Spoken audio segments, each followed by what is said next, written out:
ಬೆಳಗಾವಿ ಜಿಲ್ಲೆ ಅಥಣಿ ತಾಲೂಕಿನ ಮುರುಗುಂಡಿ ಗ್ರಾಮದಲ್ಲಿ ಹಸಿರು ಕ್ರಾಂತಿ ಹರಿಕಾರ ಮಾಜಿ ಉಪ ಪ್ರಧಾನಮಂತ್ರಿಗಳು ಡಾಕ್ಟರ್ ಬಾಬು ಜಗಜೀವನರಾಂ ರವರ 119ನೇ ಜಯಂತಿಯನ್ನು ಆಚರಿಸಲಾಯಿತು.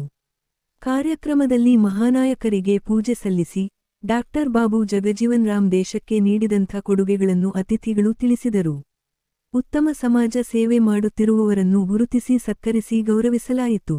ಇದೇ ಸಂದರ್ಭದಲ್ಲಿ ರಾಜೇಂದ್ರ ಐಹೊಳೆ, ಎಂಆರ್ ಹಲಸಂಗಿ, ಕುಮಾರ ಗಸ್ತಿ, ಪ್ರಮೋದ ಹಿರೇಮನಿ, ರಾಜು ರಾಜಾಂಗಲೆ, ಶಂಕರ್ ಮುರುಗುಂಡಿ, ಸದಾಶಿವ ಮಸಾಲೆ, ಬರಮ ಮಾಗಡಿ, ಅಶೋಕ್ ಸಡ್ಡಿ, ಮಾರುತಿ ಸಿಂಗಣ್ಣವರ, ತಮ್ಮಣ್ಣ ಶೇದಬಾಳೆ, ಆಭಾಸ ನದಾಫ್, ರಾಜು ನಡುವಿನಮನಿ, ಅನಿಲ ತಂಗಡಿ, ಸಂತೋಷ್ ಹಾದಿಮನಿ, ಮುರಿಗೆಪ್ಪ ಅಪ್ಪಾಜಿ ಗೋಪಾಲ ಗಡದೆ, ಅಮರ ಕಾಟ್ಕರ್, ಶ್ರೀಮಂತ ಕಾಟ್ಕರ್, ಲಕ್ಷ್ಮಣ ಅವಳೆ, ಕಿರಣ್ ಭೋಸ್ಲೆ, ಅಮರ ಸನದಿ, ಸಂತೋಷ್ ಲೋಕೂರ, ಲೇಖನ ವೈದಂಡೆ, ರಾಜು ಗಸ್ತಿ, ಕೇಶವ ಗಸ್ತಿ, ವಿಠಲ ಕಾಟ್ಕರ, ಅಶೋಕ ದುಲಗಾವಿ ಹಾಗೆ ಗ್ರಾಮದ ರಮೇಶ್ ದುಲಗಾವಿ, ಯುವಕರಾದ ರೋಹಿತ ಗಸ್ತಿ, ರವಿಚಂದ್ರ ಸನದಿ, ವಿಕ್ರಮ ಮುರುಗುಂಡಿ, ಅಜಿತ್ ದುಲಗಾವಿ, ಪಾರು ಬಿರುನಗಿ, ಮುರಿಗೆಪ್ಪ ಕಾಟ್ಕರ, ಅಮಿತ ಗಸ್ತಿ, ಮಹಾಂತೇಶ ಗಸ್ತಿ, ಉದಯ ದುಲಗಾವಿ, ಶ್ರೀಕಾಂತ ಕಾಂಬ್ಳೆ, ಕುಮಾರ ಸನದಿ, ಉಮೇಶ್ ಗಸ್ತಿ, ರಿತೇಶ್ ಗಸ್ತಿ, ಸುರೇಶ್ ಕಾಟ್ಕರ, ಆಕಾಶ್ ಗಸ್ತಿ, ಶೇಖರ ಕಾಟ್ಕರ,